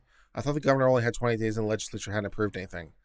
I don't know about Ohio specific law. I don't think we've covered something from Ohio on COVID, but I could be mistaken because we covered a lot of states at this point.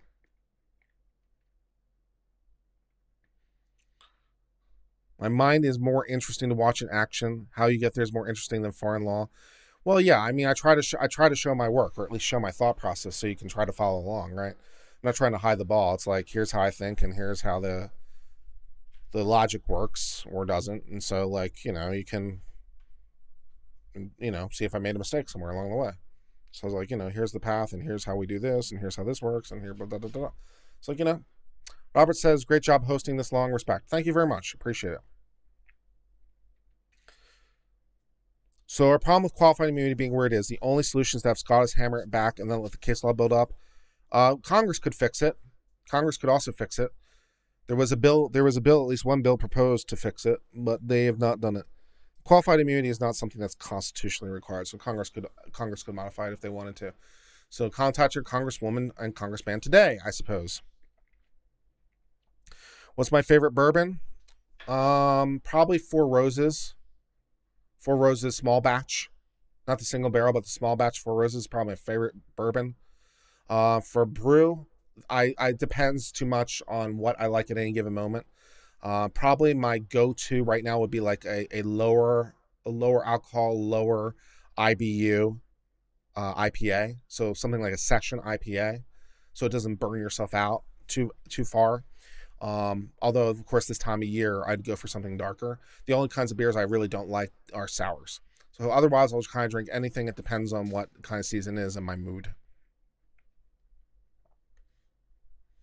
We'd be talking all qualified immunity. I mean, Congress can fix it if they want to.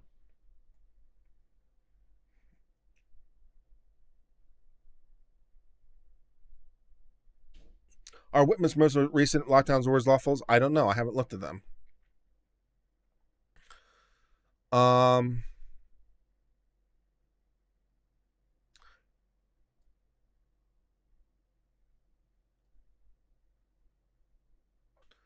Someone said, I'm sorry, but please burn the shirt and tie ASAP. And I said, I like it.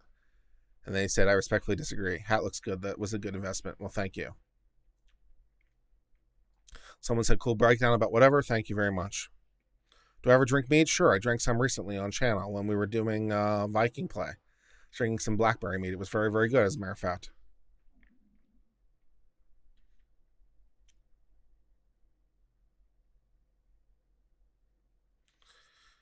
I don't understand what the argument is. The U.S. Constitution with the Bill of Rights clearly says the First Amendment prevents the government from making laws which regulate an establishment of religion. That's not what it says, or prohibit the free exercise of religion. I'm only a high school graduate. However, I can clearly understand the First Amendment states. Why do some state governments and various courts need someone to understand what's clearly written? Well, lots of case law, precedent, history. I also take exception to your analysis when you state that governments can restrict religious activities if equal restrictions are made on non-religious activities. That's not me saying that so much as Lemon v. Kurzweil, but okay. The right of non-religious activities are not protected activities as practice of religion. Therefore, non-religious activities cannot be equated to religious activities. Tell it to the Supreme Court.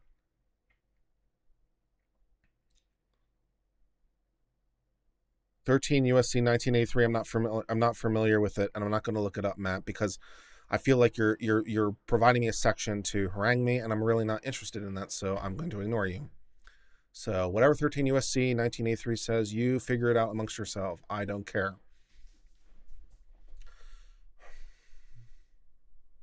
The government has no authority to lock down anyone without due process. Again, let's consult the law. Someone said I should play Detroit Becomes Human. I'm pretty sure it's on my channel. At least on the members channel, because I have played it.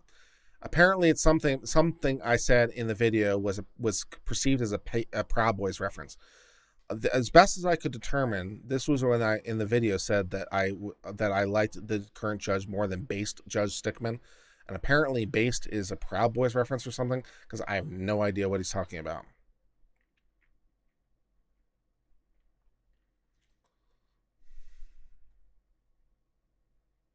It'd be beneficial to know the dates of the lawsuits and decisions you review. I mean, you know, they're always relatively timely unless I make a point of bringing out the date. And usually I make a point of bringing out the date at the end somewhere. I look like you might be Boss Hogg's son who got to dress himself one day. I'm not sure what that means. You should hit Barnes for fashion tips. No, that's okay. At the very minimum, lose the tie or match it to your jacket. It's hard to take you seriously. And I said fashion's personal. I like it. If it's not working, then we can have different opinions. So, you know, I like the combo. He does not like the combo. He said he doesn't think the jacket worked with the suit. I thought it did. You know, it worked for my style. Or I wouldn't have worn it. And Boss Hogg had his own style too. It worked for him. And Barnes has his own style that works for him. So, you know, whatever.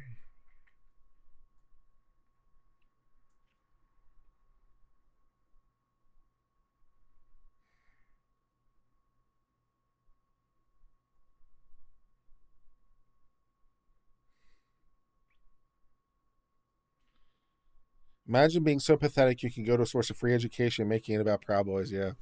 I don't know what he thought I said that in any way suggested anything related to the Proud Boys. I went back to the video and watched it, and I don't know what he was talking about. So, I don't know.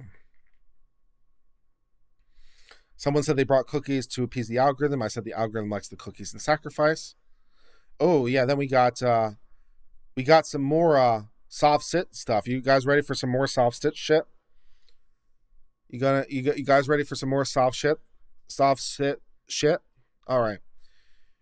Carl Lenz over here was giving some soft sit shit recently. Howdy, partner. How many times did you say the United States Constitution says? Jacobson says. The corporate entity, aka State of Colorado, says. Really? I don't even know what point he's making. What point is he trying to make? How many times did you say the United States Constitution says? Or Jacobson says? Or the corporate entity, also known as the State of Colorado, says? And then he says, really, laughing. I don't even know what point he's trying to make. What's wrong with saying the Constitution says blank? He thinks it's a weird phrasing? I mean, I don't even know what the problem is.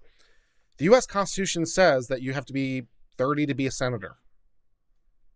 That's a weird thing to say, but he thinks apparently because I said things say it a lot, that's a problem.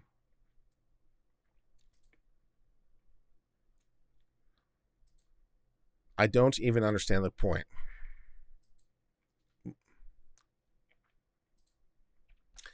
Howdy, partner, or is it text? Let's see. Misdirection, deflection, ad hominem, speculation, conjecture. I figure that's the best you got. I won more cases. My goal is for a draw. Honestly, I could care less about legal charges, but you would call it a win. Before courts. Explain, if you can, why I wrote it 3 different ways. Or is that too simple? I could only begin to dream of why you wrote it 3 different ways. Maybe if I put on the tinfoil soft sit hat, I could imagine why you wrote it 3 different ways. So, why did you write it 3 different ways? Because you're insane. Interesting fact. The Crown has only been summoned before the Queen's King Bench 6 times in its 900-year history. I don't even know what that means. I'm not familiar with English law that much. I'm not familiar with what it means for the Crown to be summoned before the King's Queen Bench. I don't know what that means. I don't know if it's only happened 6 times in 900 years. I have no idea. Then he says all 6 times the Crown lost. I'll take your word for it. And then he says, I am number 6. So apparently, according to Soft Sit Guy over here, the Crown has only been hauled before the Queen's King Bench 6 times, and he was one of them because he's just that special, and he won. presumably against the Queen herself. How special.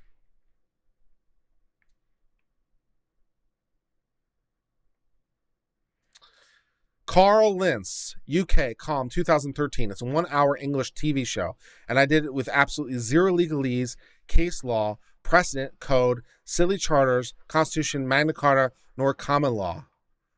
I wrote an encyclopedic law/lore dictionary, partner. I don't know what a law/lore dictionary is, and I'm not sure I want to know.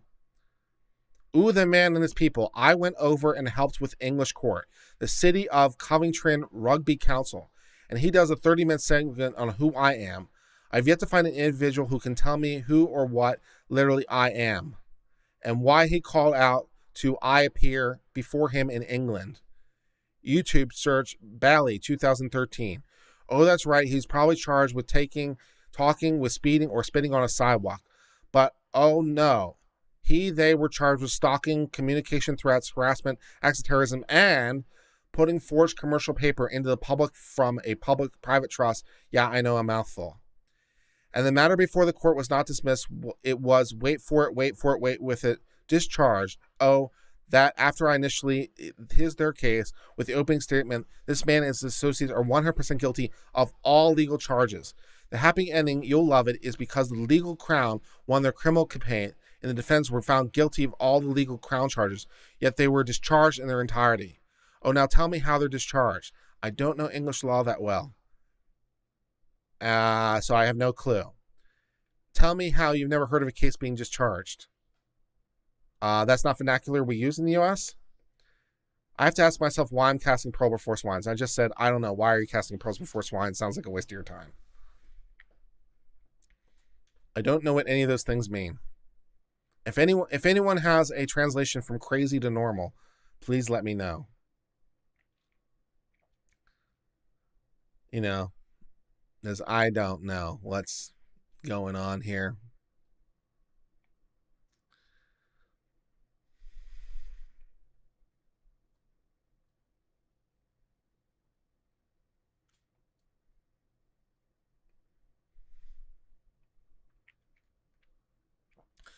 Carl Lentz, why don't you try to answer a simple question every now and then? How did the state have standing in this criminal case to begin with? Yeah, I know it blows your mind. So I thought about a lot of different ways to answer this question. How does the state have standing in a criminal case to bring criminal charges? Now, I could give a technical answer to that question, but I was like, why waste time? And I said to him, you know the correct answer to the question because I'm sure he does. Right? I know that he knows the correct answer. He wouldn't be asking me this question if he didn't know the correct answer. Because he's a soft sit. So he knows the answer. He knows the answer. He just refuses to believe it.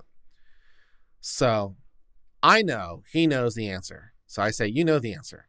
Then he said, you're not persuaded by the correct answer because of sovereign citizen nonsense. Cast not pearl before swines, and then comes back at me with some other crap, and that's fun.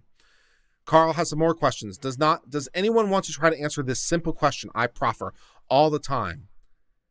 And this is his simple question. If anyone understands, okay, I actually don't speak enough Sovset to know what this question is. So if anyone knows what this question is, please let me know. He asked me the question, how come there is no man in any prison in the United States? I'm guessing this has something to do with straw man theory, because it's not really the man that's in prison, it's really his straw man or something, if I had to guess. In my best translation from Sov Sit to normal speak, the reason that there's no man in prison is because only their corporate form straw man is in prison or something like that. And then he says, no, I know it sucks. You can't Google the question. When you can't Google a question, it might be an indication that you're off the reservation. You ain't going to find it. Yeah. Anything else you could Google, but you can't Google this question, which should be a clue.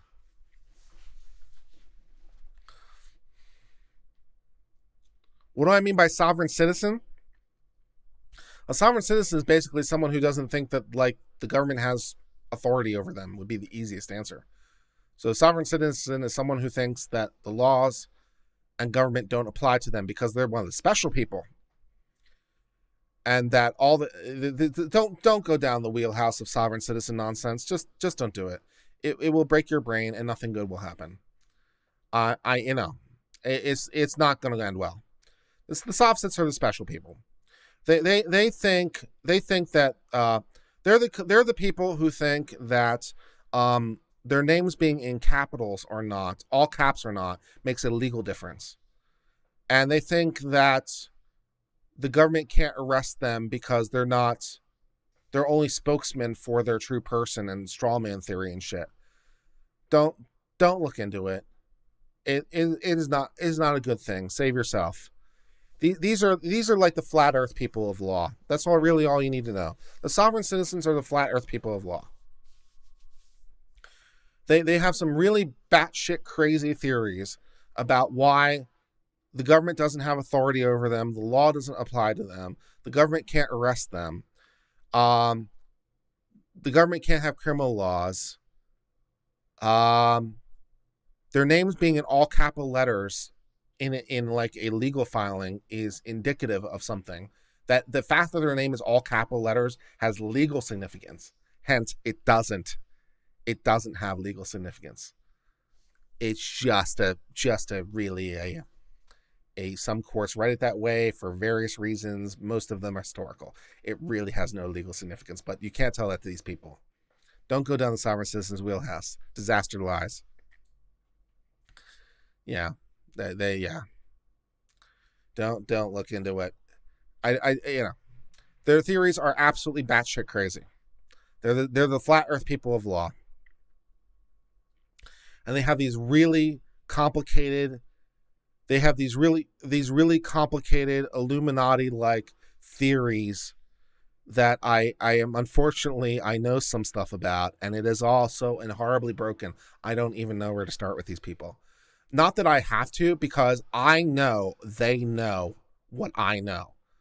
Because you can't get that batshit crazy in a soft sit land without knowing the answers. So I know they know the answers.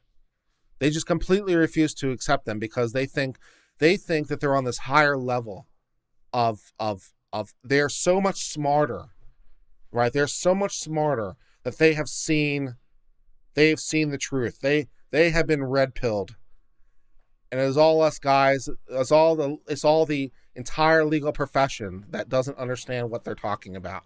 They're the smart ones. They're the special people. They're the special people.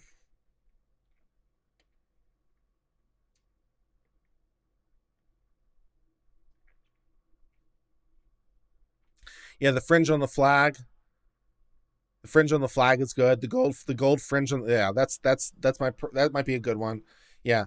Okay. So federal courts sometimes, not always, but sometimes when they have the U.S. flag in their courthouse, sometimes it'll have a gold fringe on it because they think it kind of looks nice, and they think that means that the court is an admiralty court, and they think that means that they don't have jurisdiction over them, because the court gets its jurisdiction based on whether or not the flag has a fringe on it.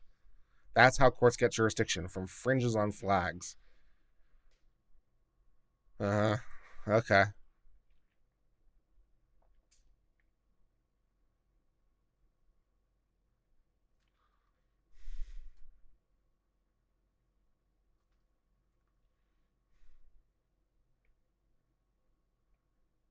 Yeah, they're definitely right and left leaning soft sits.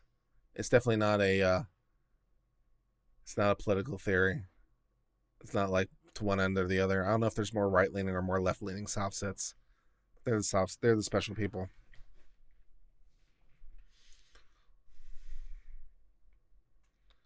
You know, they're also the people. This is also a fave, although I haven't seen this one brought up on my personal channel yet, so I'm still waiting. So no one has brought this up yet. But they're also the people who think that every lawyer in the United States, in fact, has a loyalty oath to the Queen of England. Yeah. So actually, I as a lawyer, I've been deceiving you this whole time, because in reality, I have an oath of loyalty to the Queen of England, and she can command me, and I'm her loyal subject, and I've been lying to you this whole time. There's something. I'm not sure how any of that's possible, but I actually do know how they think it's possible. No. It doesn't make any sense. It doesn't make any sense. You want to know why? We want to know what it comes from? It's such a stupid thing. All right, you guys want to know where it comes from? This super crazy thing. Okay, so you have to know a little bit. You have to know a little bit about how lawyers in England did, and to the best of my knowledge, still do get their licenses. It's a little bit different in practice, but this is still how they do it. Okay, so in the first thing you need to know, you don't really need to know, but just as a way of the side. Okay, so the way that the UK does licensing of lawyers, the UK, all the lawyers belong to one of 4 Inns of Court. The Inns of Court are essentially, what would be the right word for it? They are guilds. They're trade guilds. Yeah, they're trade guilds. That's the best way to put it. They're trade guilds for law. Yeah, that's the best way to put it. They're trade guilds for law. And there are 4 of them, which I think are based on geography. I don't think it's because of the 4 countries in the UK, although maybe it is. I know there's one. I think there's one Scottish, and I know there's one in London, but I'm not sure about the other 2 because I'm not that familiar with it.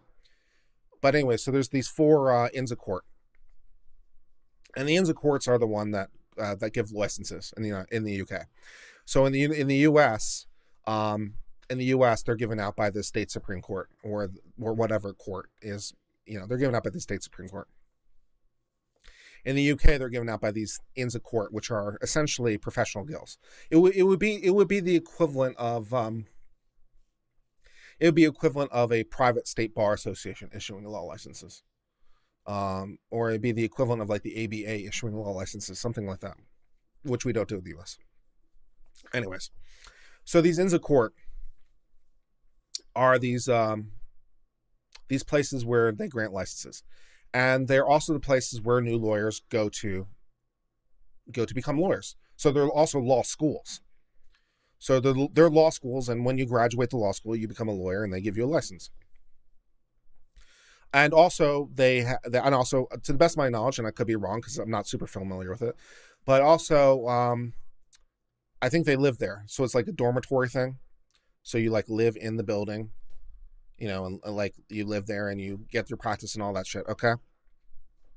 All right. So now you know all that stuff. All right. So then, like when they're in the classrooms, and this is old school, and I think they're still there. But when they're in the classroom, all the people who are currently lawyers, the teachers, sit on one side of like the room. All right. The professors and stuff, they sit they might sit on one side of the room, and they might like even sit on one side of the building. So it might even be like one side of the building is for the lawyers and one side of the building is for the law students. I don't know if it goes that far because I'm not super familiar with it, but I know it's definitely in the rooms where it's separated.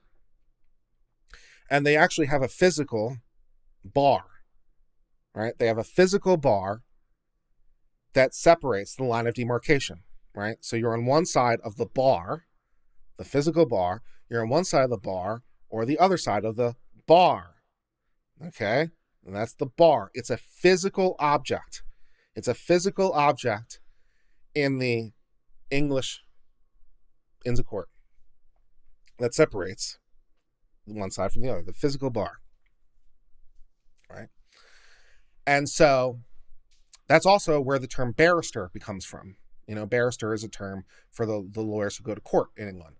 So the barrister, the name barrister, is a derivative of the physical object. So how's the term barrister come to be? It's a derivative of the physical object. They got named after the object, right? So you're on one side of the bar, so you're a barrister. All right, great. All right. So, when we come over to the United States, we borrow this nomenclature, right? So we talk about the bar, and now it's more of an abstract concept, It's a more of an abstract concept, although it's not completely an abstract concept, because to this day, we still have the physical bar, but now it's in the courtroom, right? So if you go into like any courtroom in the United States, there's the public seating gallery, right? And there's like a gate thing or something, right? And then on the other side of the gate is where the attorneys and the lawyers, where the business of the court is, right? So we still have the physical bar, the physical separation between the non-lawyers and the lawyers, right? So you have the place for the public to watch, right? The non-lawyers. And then you have a place for the business of the court, which is past the physical bar, right? So when we talk about passing the bar, we're still talking about physically passing the physical object that's in the courtroom. All right. So apparently, now that you know all this background knowledge, to be able to understand all this, because we, the U.S. lawyers, use this terminology of being members of the bar, right? This is terminology we use. Become members of the bar.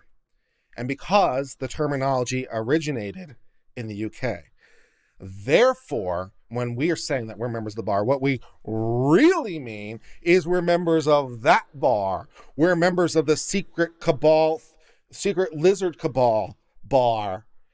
And because, of course, they're all subjects to the Queen, so that we are. So we've been lying to you this whole time. When we say that we're members of the bar, what we really mean is we're really members of the Inn of Court bar. The one true bar. That's what we really are talking about, because we lawyers are members of the bar, just like the UK are members of the bar, because we're using terminology that's like 600 years old. So now you know all the history of how that came to be, and how because we say we're members of the bar, we're really servants of the Queen, blah, blah, blah. I'm sure you now are just thrilled knowing this history lesson, so now you know all that stuff. Isn't that great? Yeah. So, good times.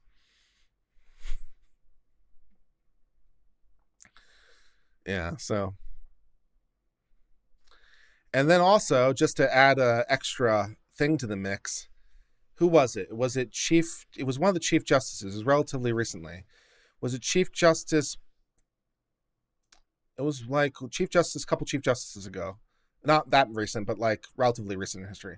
Like Blackman or something. Anyways, but he liked this Inn of Court concept. He thought it was kind of cool. And so one of the Chief Justices, like 50 years ago, said we should have Inns of Court. And so the U.S. does have Inns of Court, although they are not license granting institutions. But they still exist, and I've been members of them. And they're basically a place for lawyers to go. And when they used to exist, because when we used to meet in person, you used to go like once a month, and you'd usually have a dinner with other lawyers, and then someone would give a talk about whatever, and it's like a way to do continuing legal education. So the U.S. also have American Inns of Courts, although they are much less formal, because they have no authority. They're just kind of like a voluntary association for lawyers to, have a cocktail hour every month. Not that any of you care, but now you know way more about Inns of Court than you ever wanted to know. Isn't it exciting? Yeah, it isn't quite ancient Hebrew mysticism, but it's pretty close. It's pretty close. Yeah.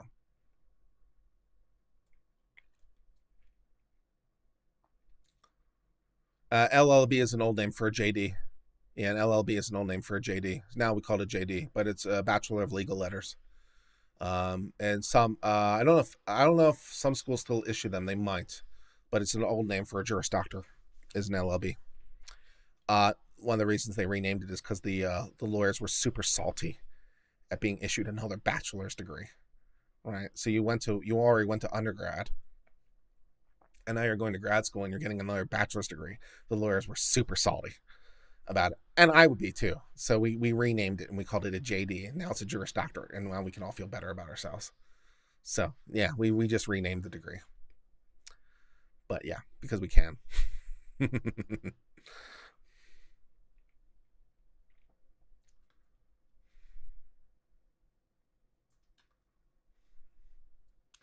So now you know all about the English Queen mysticism crap, and I had to educate you about how terminology got used and created so that you would understand. That was a valuable use of our time.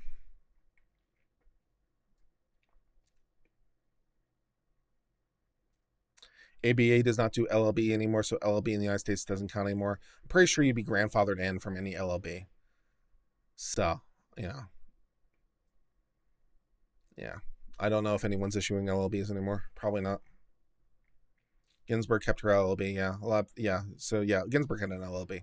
That's right. I think some of the other joints did too, so yeah. But if Ginsburg wanted to become a member of a state court somewhere, I don't think they would have denied her because she had an LLB. Oh, you don't have a JD from a U.S. institution. I don't think they're going to say that to Ginsburg. I don't see that happening.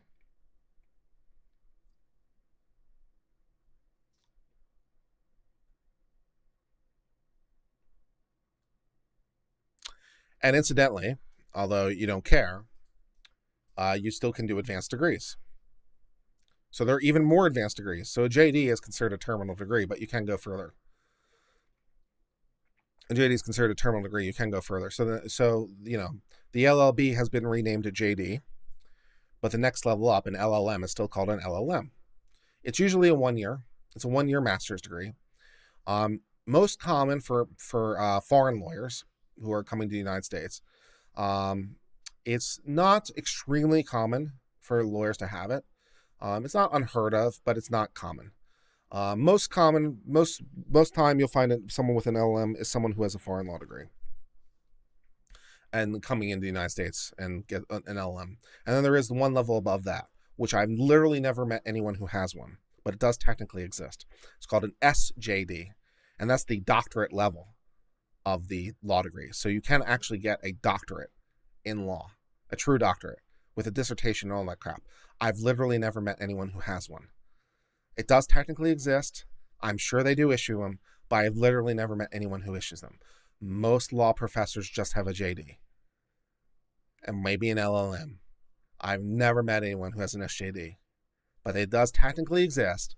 So if you want to, you can get a doctorate level of law. I have no idea what it takes to get one. I have no idea who issues them, but they do technically exist. So, go have fun with that, I guess.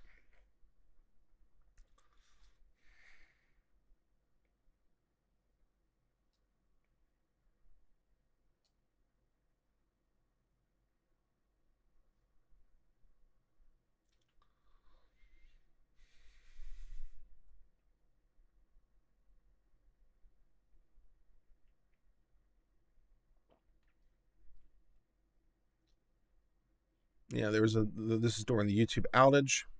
Some people like the game stream. I'm glad you do.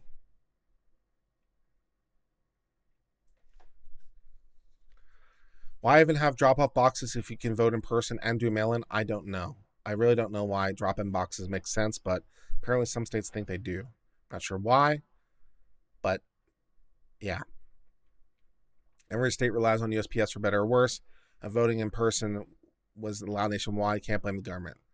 Government did early voting to compensate, many making mountains out of molehills. Yeah, I think that's probably true.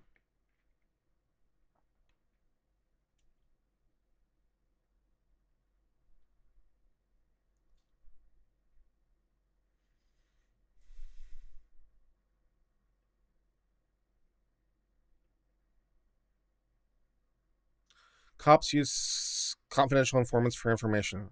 CIs lie, which cops never investigate. They present false information. Judge never questions it, signs the warrant. Well, I don't know about judges never questions it, but that can be true. And what makes a fair and impartial system? Things if you catch it, you present to court, you're ignored. They play stupid, you have no recourse. You do have recourse.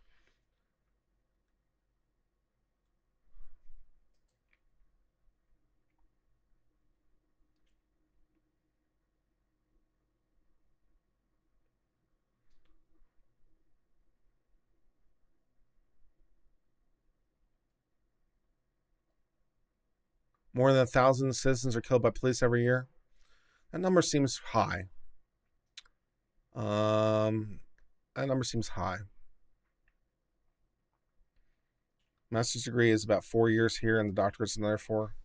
In the U.S., it's only 1 year for the master's degree. The really hard, the really hardcore, the really hardcore one is the people getting the joint MD JD. There are a couple schools doing that too. That's a really hardcore because you're a true masochist, and you just cannot be bothered. So that's the true masochist route. The joint MD JD 6-year program. You get a medical degree and a law degree. 6 years. That's a true masochist route. You wanna do some. You don't want to do something better with your time. You want to waste your time. Get a joint MD JD. Yeah, that'd be good.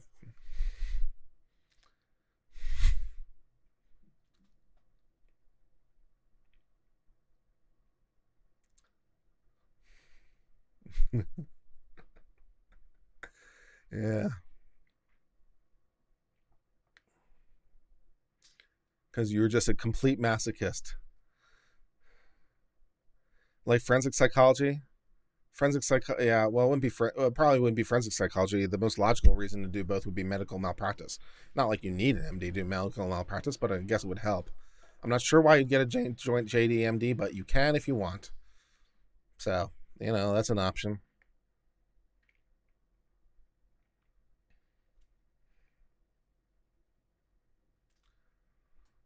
I got to go to bed because I actually have to work tomorrow.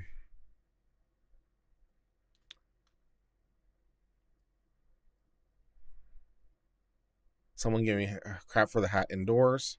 I do what I want. I'll do what I want. This guy said it was voter suppression. I'm like, not sure you watched my video because I went to some effort to say it wasn't.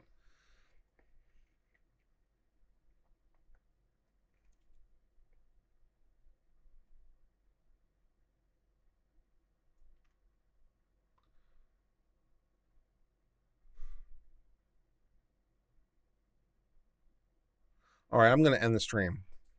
But I thought this was fun. It was good for a catch up. It's been a while since we've done one of these things.